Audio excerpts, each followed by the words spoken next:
In the quiet dimness of memory, when we turn our gaze to the Middle Ages, a certain atmosphere drifts over the mind like mist over a valley at dawn. It was a time when Europe, newly shaped by the collapse of Rome, seemed to breathe differently. The world was smaller, yet heavier, filled with faith, uncertainty, and the slow rhythms of rural life. Imagine the winding dirt roads, muddy in the rains, frozen stiff in winter. Travelers moved slowly, often on horseback, sometimes simply on foot. And above them rose the silhouettes of castles, stark against the horizon. Not the vast palaces of fairy tales, but cold fortresses of stone, where walls were built more for survival than beauty. The flicker of torchlight against damp stone corridors, the creak of wooden gates, the low sound of guards murmuring at night. This was the heartbeat of medieval strongholds.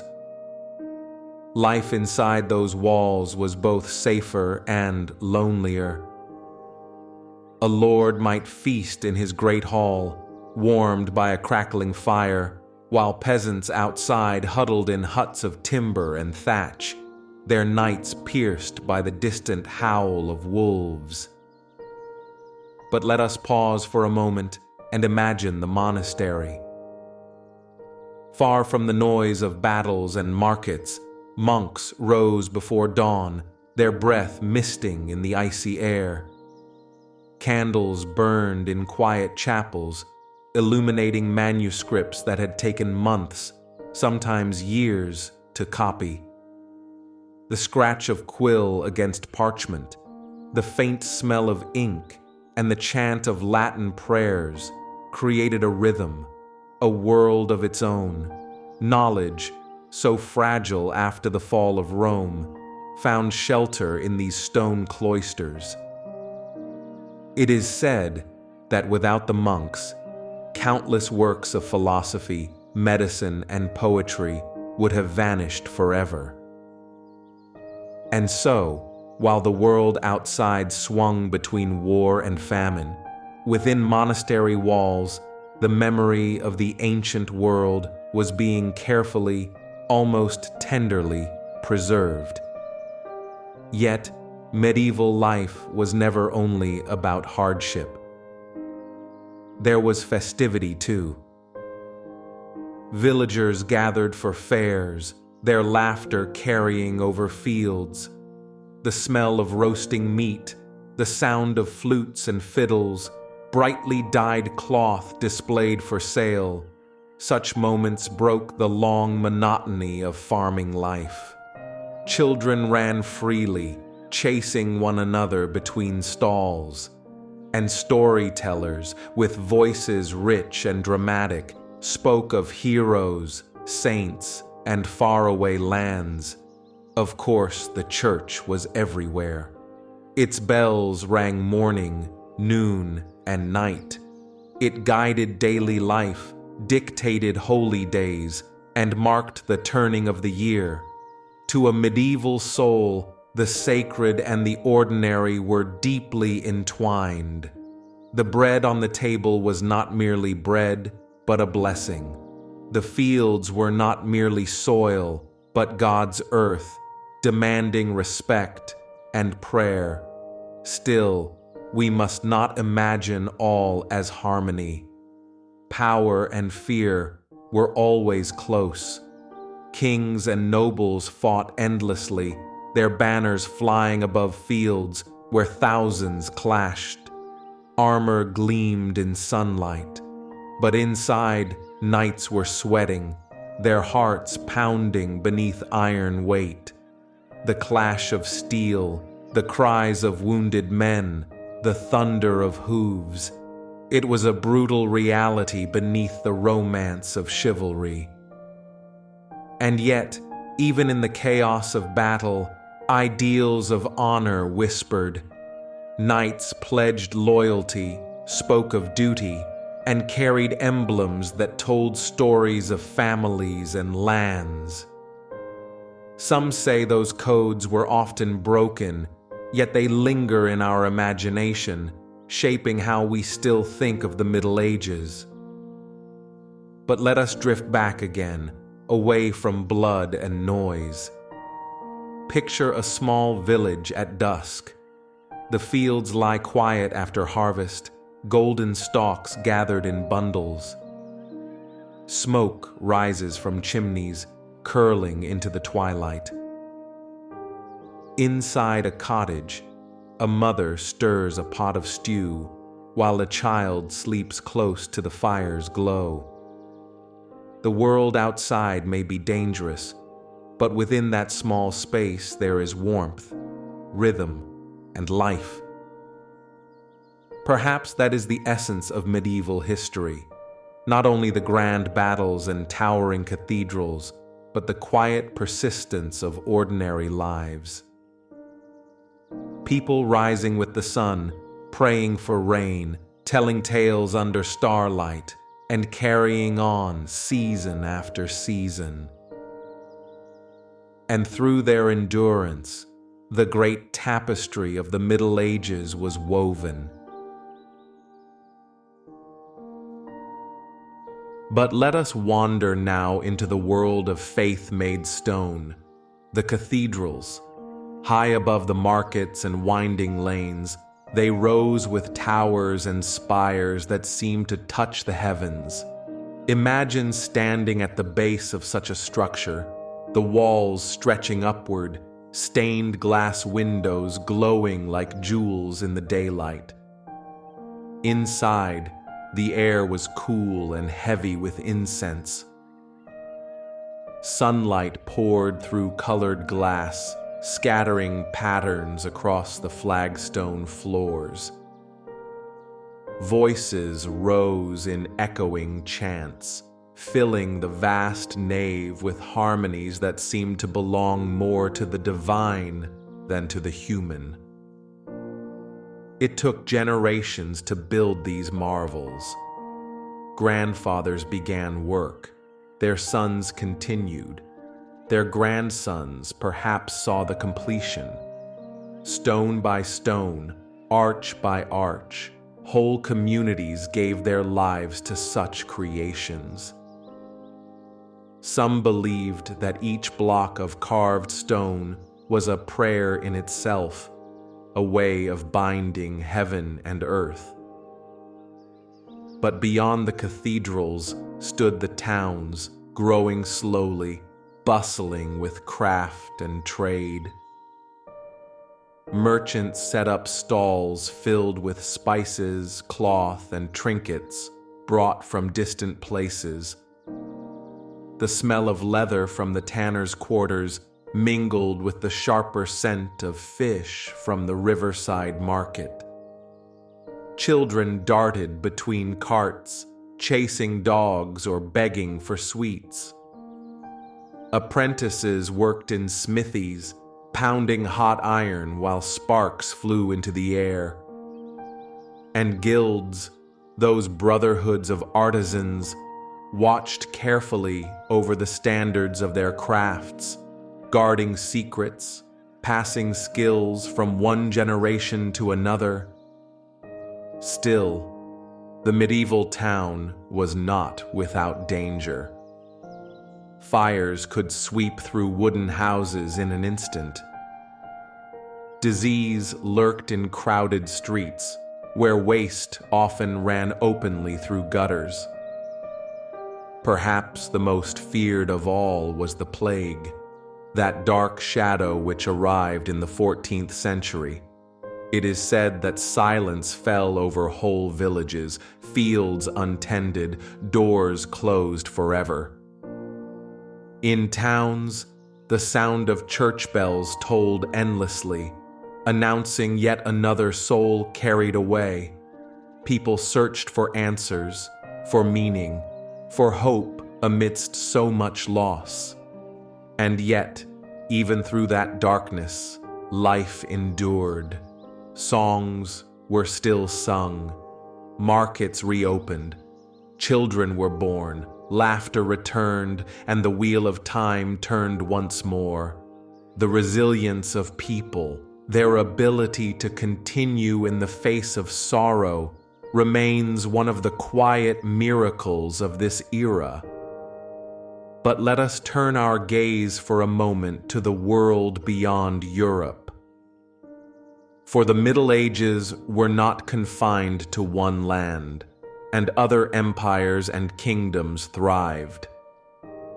In the East, Constantinople gleamed with golden domes, its streets filled with merchants speaking in many tongues. The Byzantine Empire, heir to Rome, carried traditions of law, art, and faith across centuries. Silken banners flew, mosaics sparkled with tiny stones of blue and gold, and scholars preserved works that would one day inspire the Renaissance. Further still, across deserts and oases, the Islamic Golden Age flourished. Cities like Baghdad, Cordoba, and Cairo shone as centers of learning. Libraries overflowed with manuscripts, philosophers debated under lamplight, and physicians studied the mysteries of the human body. Astronomers charted the stars, poets recited verses that still move hearts today. While Europe often struggled in isolation, knowledge from these lands slowly filtered across, reshaping the medieval mind. But let us pause here, in the quiet of a scholar's chamber. A man sits by the faint glow of an oil lamp. He opens a book, precious, for few could afford one. The parchment is cool under his fingers. Outside, the night is still, and inside, ideas travel from one age to another, bridging centuries, keeping alive the light of wisdom.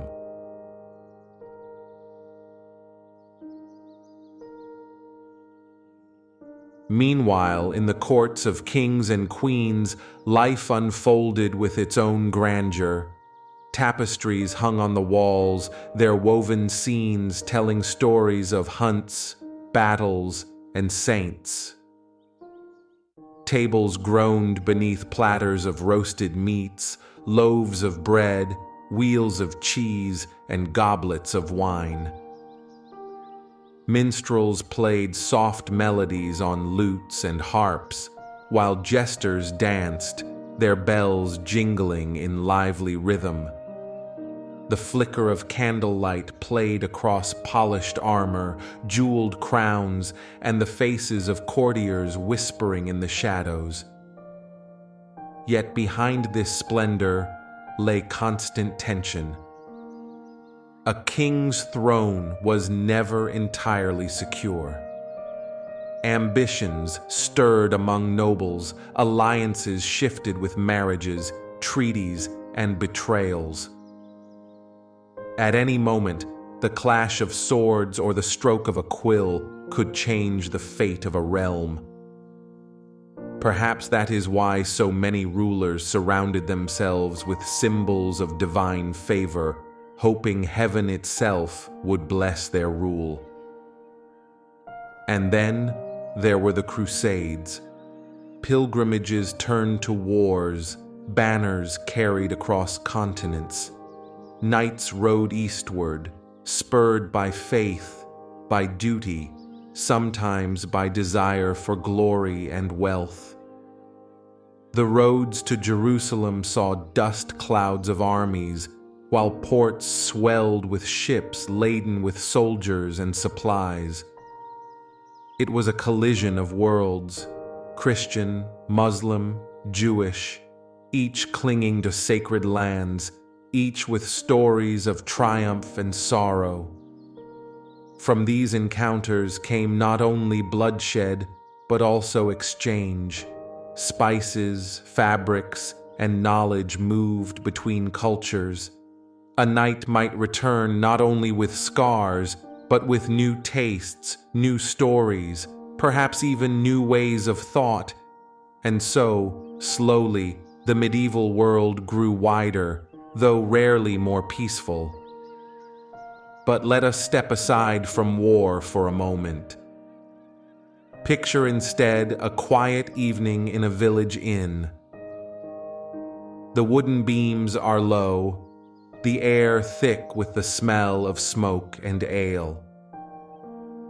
Travelers rest at long benches, their cloaks heavy with road dust. Stories flow as freely as drink, tales of strange lands, of saints performing miracles, of robbers in the forest who could vanish like spirits. The laughter of peasants, the deep voice of a bard reciting, the crackle of firewood, these small sounds stitch together the fabric of community. And in these moments, the medieval imagination flourished.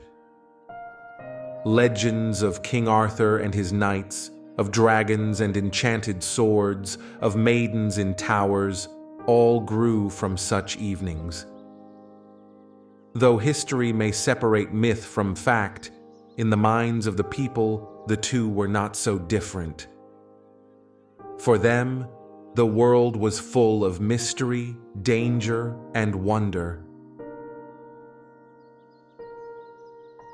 The seasons marked the rhythm of existence. Spring brought the hope of planting, the return of color after bleak winter. Summer ripened the fields, the air buzzing with insects, the rivers alive with children splashing. Autumn meant harvest, the gathering of grain, festivals of Thanksgiving, barns filled before the cold returned. And winter, harsh and silent, drove families indoors, where stories were told by firelight to drive back the darkness. Each year felt both fragile and eternal. The people prayed for good weather, for safe births, for peace. They feared famine, sickness, raids, yet they also dreamed, hoped, and carried their lives forward. And perhaps, in their resilience, we can still hear the heartbeat of an age long past. Now, let us walk into the halls of learning as they slowly began to reawaken. By the 12th and 13th centuries, universities appeared: Paris, Bologna, Oxford. Young scholars, cloaked against the chill, gathered in narrow rooms to listen to masters read aloud from heavy texts. The Latin tongue filled the air, dense with logic and philosophy. Debates stretched late into the night, candles burning low, voices rising and falling, as minds sought to understand faith, nature, and man's place within the cosmos. It is said that knowledge in these times was like a flame, carefully guarded. Few could access it, yet those who did carried it like a torch into future centuries. And while their arguments might seem strange to us now, about angels on pinheads or the precise order of creation, they reveal a hunger, a deep desire to make sense of the world. Beyond the lecture halls, architecture itself became a kind of teaching. The Gothic cathedrals, with their pointed arches and flying buttresses, spoke in stone of heaven's grandeur. Every carving, every statue told a story. The illiterate, who could not read the Latin scriptures, learned through images: the Last Judgment above a doorway, saints lined in solemn rows, demons twisted into grotesques that warned of sin. A cathedral was not only a house of prayer, but a book written in glass and stone. Meanwhile, on the manors and farmlands, Life was tied to obligation. Serfs worked the soil, bound to their lords, giving part of their harvest in return for protection. The manor system, rigid yet enduring, shaped much of Europe for centuries. And though it seems harsh to us, for many it provided stability, a structure within which families could endure. Still, dreams of freedom lingered. Some peasants fled to towns, where a saying was whispered, "City air makes you free." There, away from feudal bonds, they might carve out a new life as craftsmen or merchants. The hum of trade, the ringing of hammers, the clamor of markets, all these offered a different rhythm from the endless toil of fields. But the medieval world was never without shadows. Superstitions crept into daily thought. Strange lights in the sky, sudden storms, sickness without cause. Many believed such things to be omens, punishments, or even the work of witches. Fear and faith intertwined, sometimes leading to pilgrimages across mountains, sometimes to suspicion and cruelty against neighbors. The human heart, always reaching for certainty, often found itself caught between hope and dread. And yet, alongside these fears, there was art, music, poetry. Troubadours sang of courtly love beneath castle windows. Manuscripts bloomed with painted borders of vines, flowers, and mythical beasts. Simple flutes and drums filled village nights with rhythm, while the grand organs of cathedrals thundered with power.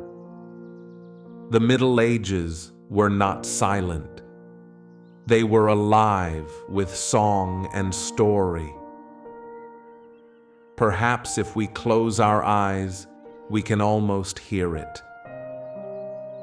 The faint echo of bells across a valley, the murmur of prayer in a darkened chapel, the laughter of children chasing one another near the fields.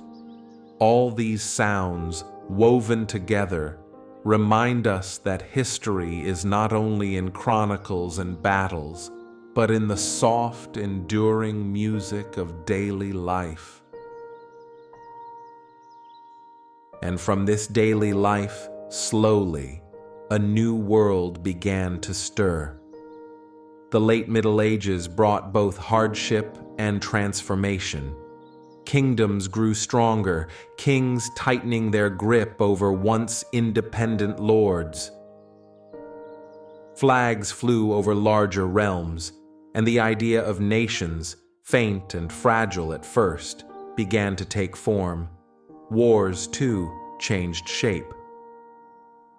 The long clash between England and France, known to us as the 100 Years' War, stretched across generations. Archers bent their bows, arrows darkening the sky, while cannons, new and terrifying, thundered upon castle walls. But let us not dwell only on war. For even amidst conflict, life pressed forward. Merchants carried goods across seas, their sails full with the wind. Markets grew livelier, coins exchanged hands with greater frequency. And with trade came ideas. From the east traveled not only spices and silks, but stories, inventions, and glimpses of knowledge that would in time reshape the West. The compass, the astrolabe, new ways of measuring and seeing the world, all whispered of horizons wider than most could imagine. And with such whispers came dreams. Dreams of lands across oceans, dreams of riches and wonders waiting beyond the known maps. The medieval world, though rooted in tradition, was already leaning toward discovery.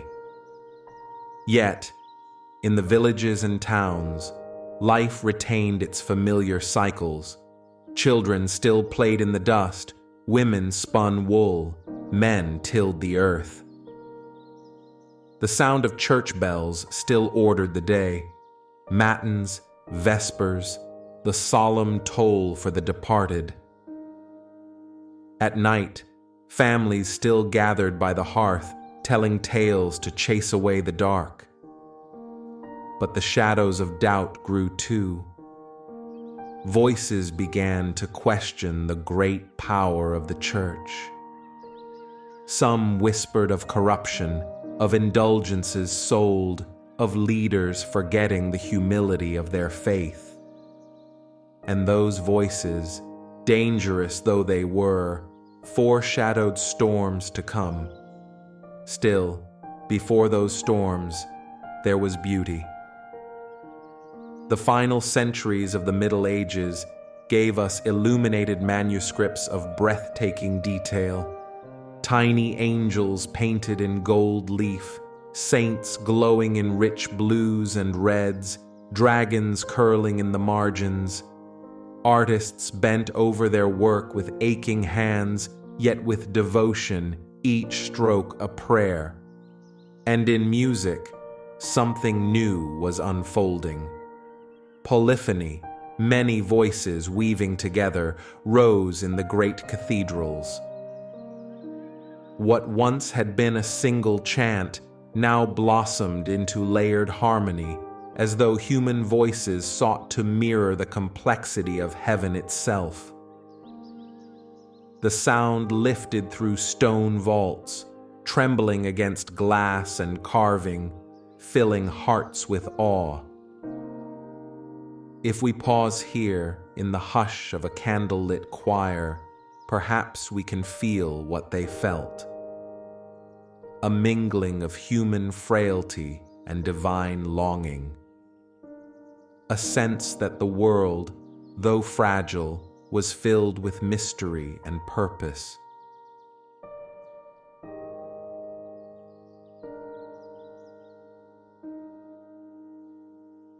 And so the medieval mind lived always between two horizons. One was the earth beneath their feet, mud, stone, toil, hunger, the weight of seasons. The other was eternity, the promise of heaven, the fear of hell, the invisible presence of saints and angels. Between these horizons, life unfolded with a rhythm both heavy and hopeful. Knights still rode in shining armor, yet armor itself was changing. Plates of steel replaced chainmail, helmets closed tight with visors. Battles became thunderous, brutal affairs, where the old codes of chivalry often fell silent beneath the roar of cannon fire. Yet stories of noble deeds continued to circulate, for people still longed to believe in courage, in honor, in the possibility of virtue amidst blood.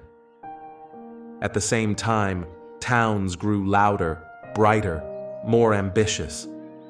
Shops lined narrow streets, banners waved above festivals, coins clinked in purses. The rise of a middle class, merchants, artisans, bankers, shifted the balance of society.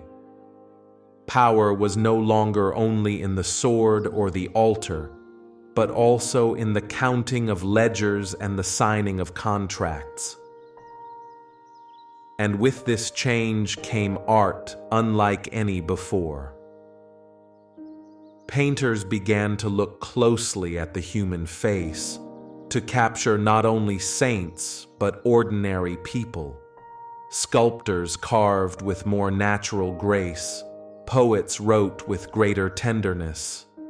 Even in the last centuries of what we call the Middle Ages, The seeds of the Renaissance were quietly stirring, but still the old ways endured. Peasants bent over fields, monks copied books, bells rang, wolves prowled forests. Superstitions clung to villages, charms hung over doors, whispers spread of witches and spirits roaming at night.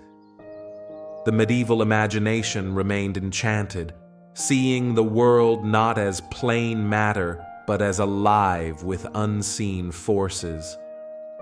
Perhaps that is what made the Middle Ages so enduringly mysterious. To live then was to be surrounded by symbols.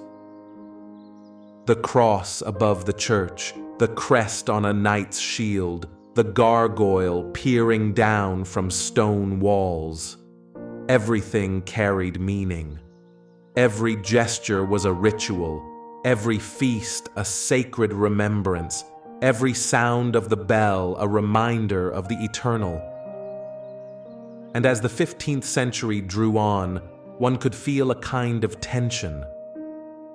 The old order still stood, castles, kings, cathedrals, cloisters. Yet winds of change blew ever stronger. Printing presses soon began to whisper, their ink spreading ideas faster than any monk's hand could copy. Explorers looked to the sea with restless eyes, ships ready to cross waters unimagined. The Middle Ages were fading, though no one at the time could have said exactly when they would end. But for us, looking back, perhaps we need not mark the ending so sharply. For the spirit of that age lingers. In every stone tower that still stands, in every ancient hymn still sung, in the tales of knights and maidens that still stir the heart. The Middle Ages whisper to us still, like a dream just at the edge of waking.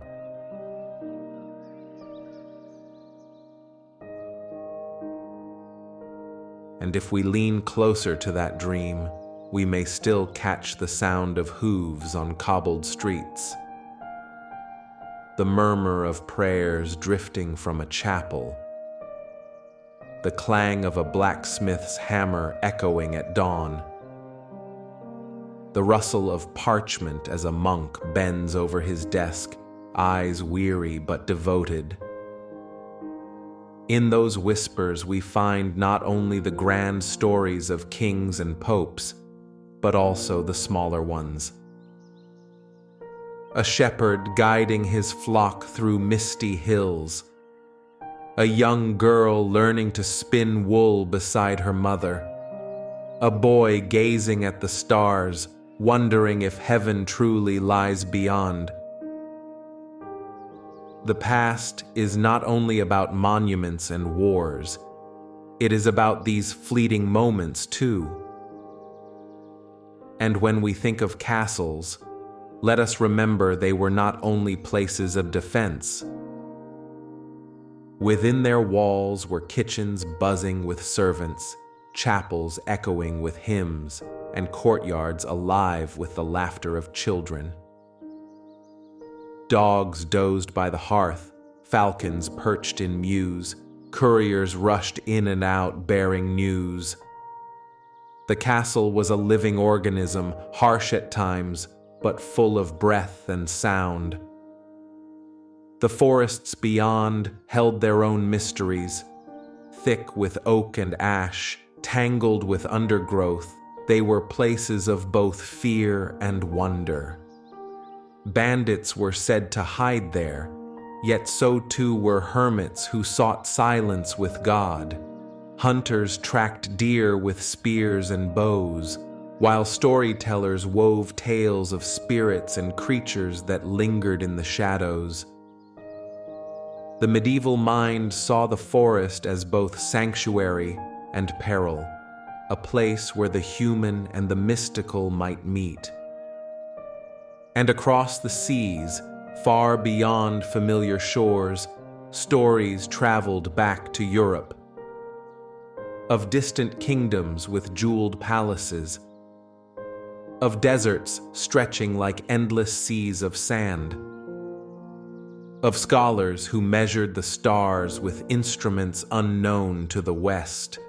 These tales, half fact and half wonder, fired imaginations and fanned a hunger for discovery.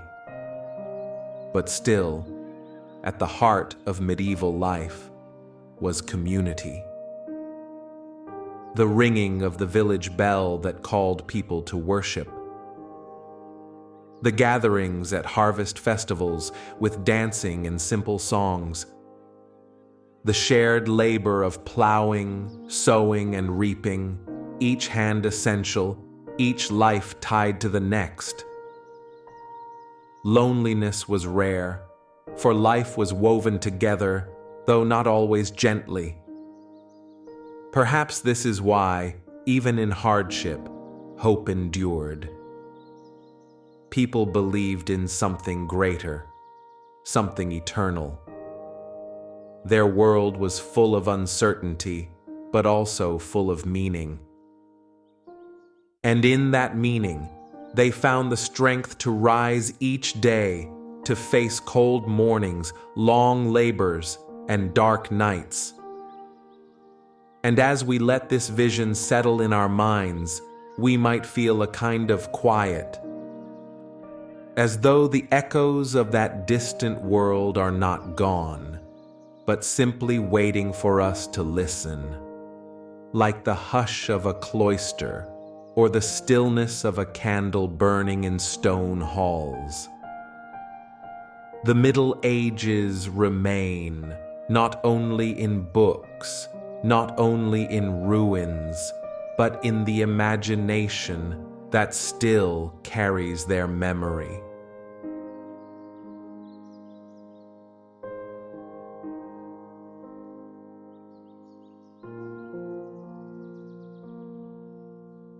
And when we close our eyes, we might wander once more into those winding streets, the smell of bread drifting from a baker's oven, the chatter of merchants haggling in the marketplace, the distant toll of bells mingling with the clatter of hooves. Life was never silent. It pulsed, breathed, shifted with every dawn and dusk. Let us linger for a while in a medieval kitchen. The hearth is large, its flames licking the soot-blackened stones. Pots hang heavy with stews, the scent of herbs and onions filling the air. A cook wipes her brow, shouting orders to boys carrying water. Bread bakes slowly in the oven, its crust hardening, its warmth promised to the tables of both master and servant. And just beyond the kitchen lies the great hall, a cavern of sound when filled, but hushed when empty. Trestle tables stretch across the floor, benches worn smooth by years of use. The fire in the central hearth sends sparks into the rafters, where banners hang faded by smoke. Here, nobles feasted, judgments were passed, alliances made, oaths sworn.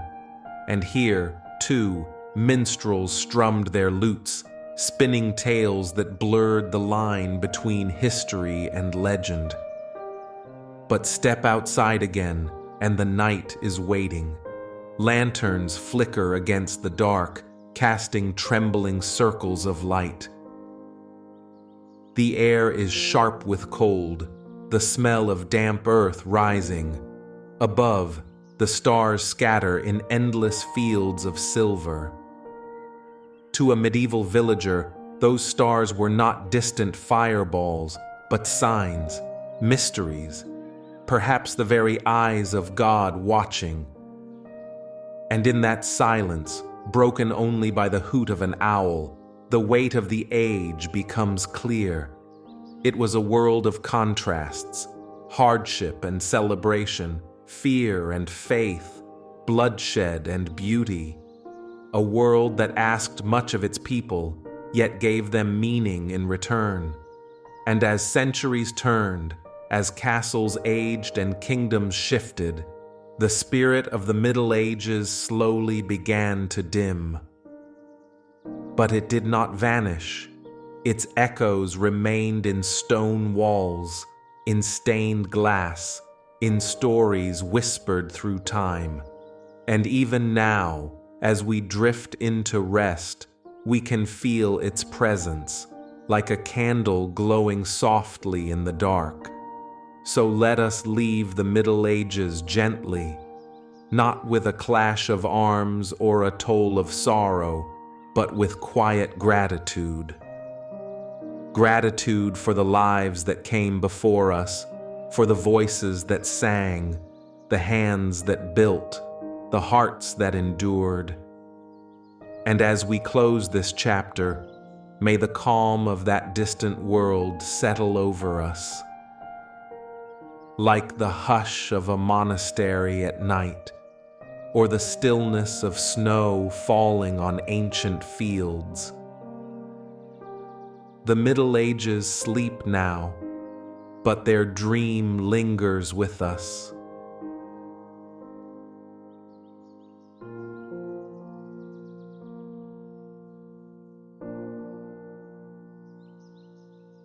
And in that dream, we too find ourselves wandering once more, not bound by time nor by place, but carried gently by memory. The cobblestones feel familiar beneath our steps. The echo of bells still rings softly in the distance. And though the centuries have turned, the spirit of that world has not left. It breathes in every ruined abbey where ivy climbs. It whispers through every crumbling castle wall. It glimmers in every manuscript, the ink faded but alive. And when we look upon a medieval painting, we meet eyes that gazed upon their own uncertain dawns. Perhaps that is the truest gift the Middle Ages left us, a reminder that time moves, yet the human heart endures. They loved, they feared, they hoped, just as we do. Their prayers rose upward, their laughter filled halls, their tears stained the earth. And though their voices have gone quiet, they are not lost. For tonight, as we rest, their world rests with us. The cloisters fall silent, the torches dim, the markets close. And the great wheel of history turns softly, carrying us onward. But in dreams, we may return. We may walk their roads again, sit by their fires, hear their songs. And when morning comes, the memory will stay, like a gentle shadow. The Middle Ages sleep now, but so shall we. And in that sleep, may we find peace, as they once sought peace. Under stars unchanged, beneath the same eternal sky. Time folds gently, quietly, endlessly.